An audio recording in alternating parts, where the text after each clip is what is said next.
So at which point will decisions be made to accept a risk?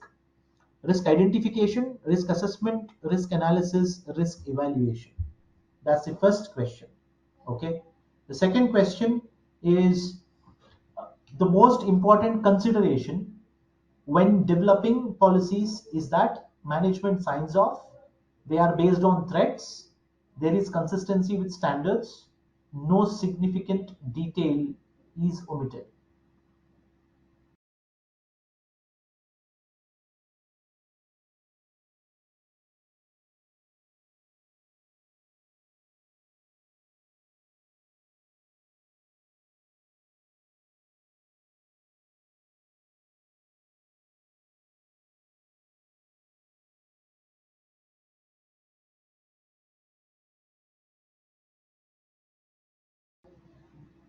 So if you look at the question, right, at which point will the decisions be made to accept a risk? Now, accepting a risk is basically part of, as I was telling, right, you need to understand the sequence, right? So risk acceptance is basically done, uh, it will be done after you, when you know what the risk is, right? So that's part of risk response, right? So what exactly is risk response? Right, either you are mitigating a risk, you are accepting a risk, you are avoiding a risk or rejecting a risk. Avoidance or rejection both would be similar, or you are transferring the risk. So that is what, as part of risk response, is where one of the actions of risk response is risk acceptance, one of the options. Okay, so prior to risk response you have risk assessment, right? Now, risk assessment has risk identification, risk analysis, and risk evaluation, right? Now, what we are talking about it, at which point will decisions be made to accept a risk? If the question did not, if sorry, the options did not have evaluation as the as a choice, I would always choose assessment B, right? Most of the people who chose B, I agree. But assessment is further broken down into three parts. One is identifying the risk, two, analyzing the risk, and three, the most important element is evaluation. What exactly is done at evaluation stage is that you are comparing the calculated risk, the analyzed risk. As part of risk analysis, what is the output that you get? You get the output as the quantified risk is quantified, right? I mean, whether it is qualitative or quantitative, you know what the risk is. Okay, so basis that, you are doing, or you're taking a decision in terms of risk response. So you are accepting a risk because you know that the calculated risk, the value of whatever that you risk value that you found at the after risk analysis, right, you understood that it is below your acceptable level of risk, or it is within your risk appetite, so you can go ahead. That's where you are accepting the risk. So the right answer for the first question is D. So this is the first example where you are looking at the timeline, right, the sequence of events. When do you do what? So the most important consideration when developing policies is that, now you are doing, is the policy done? No. Okay. So definitely A is not the answer. You're still writing the policy. Okay. They are based on threats. Maybe. Yes. Okay. That is a possibility. There is consistency with standards. Definitely yes. No significant detail is omitted. Now this is very generic and not related, right? So because of that, what I would do is A and D are eliminated, and between B and C, if I have to choose, I would choose C. Why? Because here, if I take one of these, whether it is internal to the organization, those standards, or industry wide standards, whichever standards that it is referring to, that is more applicable for policy development than just basing policies on threats. Now, this is an example where two aspects that we have covered here. Number one is the tense of the question, as in what is the activity? Are you currently doing the activity as an information security manager, or have you completed it? That's the first one. The second one is the most encompassing or picking the right answer from the bad lot, right? Or for all four are somewhat vague. Okay, so if I have to pick from the bad lot, then I pick this. So that's why C is the answer. The next question is scope based. Okay, a business impact assessment primarily provides information on which of the following. The second one is scope, but you're rolling up the answers, right? Basically, something which is most encompassing. Okay, the most important consideration when contracting with a service provider. So for the first question, business impact assessment primarily provides information on which of the following. There are the options, four options: risk to the organization, escalation of loss over time, maximum tolerable outage, organizations vulnerabilities. The second one, personally identifiable information, right to audit, service levels, escalation and notification.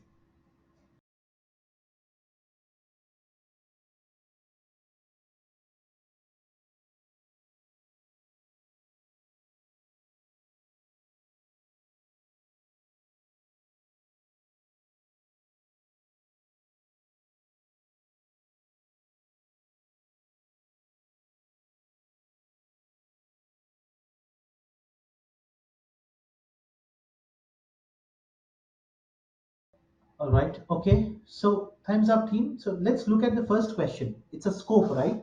So we're talking about business impact assessment. When you look at business impact assessment, what are you assessing? Basically, impact. So if you are doing business impact assessment, the outcome is impact. Correct? What exactly would be the impact of something to the business? So now risk to the organization, escalation of loss over time, maximum tolerable outage, organization's vulnerabilities. D is definitely not the answer. Maximum tolerable outage, it is basically what I can tolerate. That is definitely not impact. Escalation of loss over time, yes, this is what is impact. When you look at escalation of loss over time, is basically as the time is increasing, you're talking about the escalation of loss, as in how much the loss is increasing. This is basically consequence of some event, right? Now that is more specific. So that is impact. So that's why B is the right answer for the first question. In this, let's look at the second question. This is the interesting one when we're talking about rolling up of answers. When you talk about what should be there as part of service provider, a contract with a service provider. Personally identifiable information, no, that's definitely not something that I would primarily consider. But when you look at right to audit, escalation, notification, these are generally part of C, service level. A service level agreement will have the clauses pertaining to right to audit, escalation and notification, and if it is applicable, then personally identifiable information, how you are going to deal with that, maybe that would also be included as part of an SLA. And that's why C is the right answer, because A, B, and D can be part of C. That's the other example of how the questions would be asked, right? The next scenario is two outcomes and writing based. Okay, here we'll take a little lesser time, okay, because the questions are pretty straightforward. An an effective security program will assign roles and responsibilities, achieve acceptable impact, standardize risk assessment, develop complete control objectives. The second question, policy compliance is best assured by penalty clause for non-compliance, complete acceptable usage policy, regular security reviews, periodic awareness campaigns.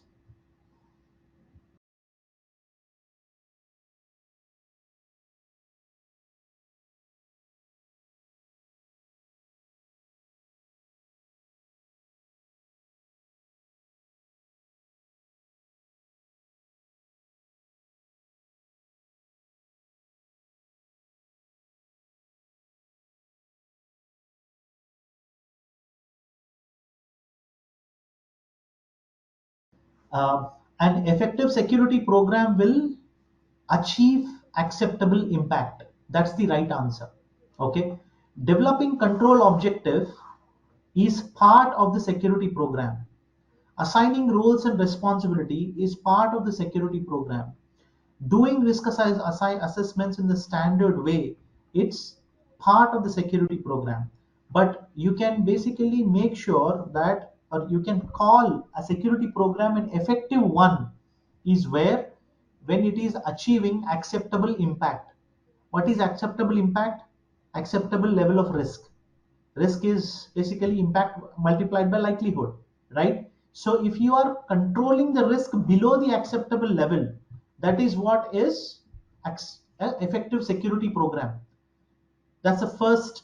For for the first question, the right answer is achieving acceptable impact or acceptable level of risk, right? Why?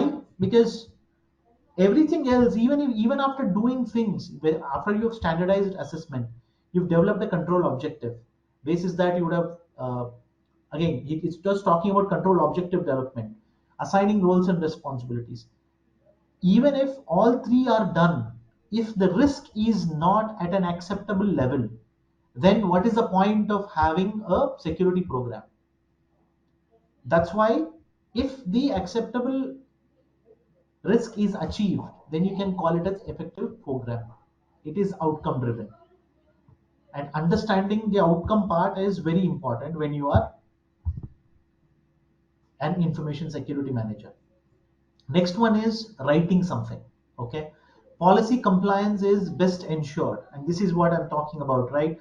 Uh, Policy compliance, just writing it does not assure it. So whether you are doing penalty clause, or whether you are doing complete acceptable usage policy when people are signing it, or conducting periodic awareness program. Now this is where it becomes interesting with this question. Conducting regular security reviews vis-a-vis periodic awareness campaign. Now we're talking about policy compliance. We're not talking about which policy it is. For any policy, if you want to look at it, the most encompassing way is conduct a security review. If you see that policy compliance is not achieved for something, then you go to a awareness campaign, depending on what kind of a policy it is. Let's say if it's a physical security related policy where you will have to tailgate, where you are making sure that people should not be tailgating, right? How do you make sure you achieve compliance to it? You have done awareness campaign directly, that would be a waste of resources of a campaign, right? You first do a review. You first ensure, are you sure that people are tailgating? If you are sure, then you do the awareness campaign. If you are not sure, then first conduct a review. Clear? So that is why it is B and C.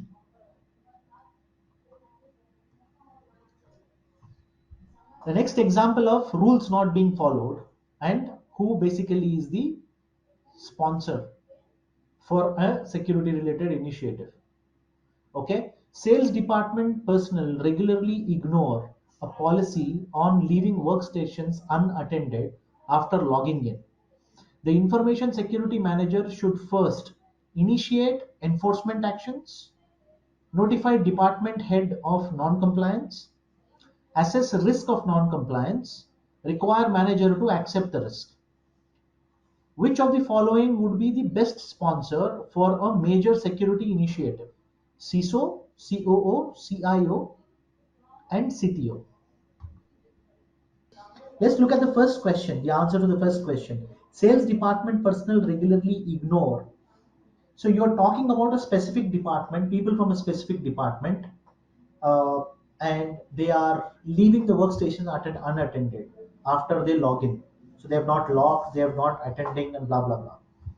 Now you're talking about what is it you as an information security manager should first do. Okay, directly initiate enforcement action. Okay, you start taking action on that. Okay, we'll park that, and we're talking about what is it that the first thing that you should do. Okay, that's the first thing. Notify department head of non-compliance, assess the risk of non-compliance, and require manager to accept risk. Now, if I look at it, I will choose C, assess risk of non-compliance. That's the first thing. Why am I going to choose that? The reason why I will choose that is because if I directly go on enforce any kind of an action, it's going to backfire, because you are talking about going and telling people you have not locked the workstations. Okay, then it may, that particular conversation may end up in any way, right? You never know. You can never guess. Notifying the department head of non-compliance, it's a fair thing. But if you don't go and tell the department head that okay, your folks are non-compliant, you may be questioned. Okay, it's a policy, you want me to comply, but what if my folks don't comply, or you are requiring manager to accept the risk, basically telling the person that okay, your folks are not locking their machine, you have to accept the risk. Again, it is not the right way to handle things. So the best way is to start the approach to solve this problem is first assess the risk. They are sales team, they are not locking their PCs. What is the risk that I have at hand? If I start with that, then I would be able to next going to department head, telling them, then manager is accepting the risk, next I will enforce actions. This would be the thing. That would be the sequence. But the first thing that I would do is assessing the risk of non-compliance. So the C is the right answer for that. Next, sponsor or initiative. Now, as I was telling you, I would strongly recommend for the folks who have got it wrong, okay, to the second answer, please go ahead and look at the hierarchy. ISACA manual is the best way to look at, right? But otherwise also general norms. When you look at organizations, in amongst the four, generally the COO is always the highest. That's why COO is best to sponsor the security initiative. Yeah, you may get a doubt, but in my organization, it is CISO who's taking care of all security initiative. But the question here is sponsor. Who's sponsoring it? So of the four here, a COO is the best answer. So this is an example where we talk about why management is not often the correct answer. Okay. Now let's look at the question. Classification of information resources is primarily the responsibility of, or why not CISO? So generally when it comes to sponsoring any kind of an initiative, it is the person who is highest person of the available lot in terms of hierarchy is always the best to sponsor any kind of an initiative in the organization, especially security initiatives. The reason is this: security, when you look at CISM, the methodology or the thought process, if you have already attended that, the CISM training, right? It is all top down. Okay, it's top down. So the highest person is the one who is generally considered as the person who can influence all decisions across the organization. So if you're talking about security initiative, then you're talking about making sure multiple aspects, not just budgetary, but cultural, right? Disciplinary, coordination, all of those can be influenced by the topmost person better than the person who is only responsible for the activity. That's the reason why it is COO and not CISO. Okay. Okay, so for this question, okay, classification of information resources is primarily responsibility of senior management, data custodian, originator of the data, information security officer. We are talking about classification of information, right? So obviously that is the originator of the data. Originator of the data is the owner of that particular data, right? That's the reason why CE here is the right answer. Who is the data custodian? Data custodian is IT generally. A person who is making sure the data is safeguarded, it is backed up, blah, blah, blah. Right? The person responsible to classify itself is always the originator of the data, not senior management, not data custodian, not information security officer. Okay. To address legal and regulatory security requirements, sorry for that particular typo there, to address legal and regulatory security requirements, the information security manager should ensure policies cover all legal and regulatory requirements, adopt international security standards, confer with corporate counsel, assess risk of non-compliance. So obviously here the right answer is the first thing basically that you do whenever you are understanding what exactly that you need to do with respect to any kind of a security requirement, not just legal and regulatory. You need to understand the kind of uh, risk that you have. The risk assessment is the first step. So D here is not the right answer.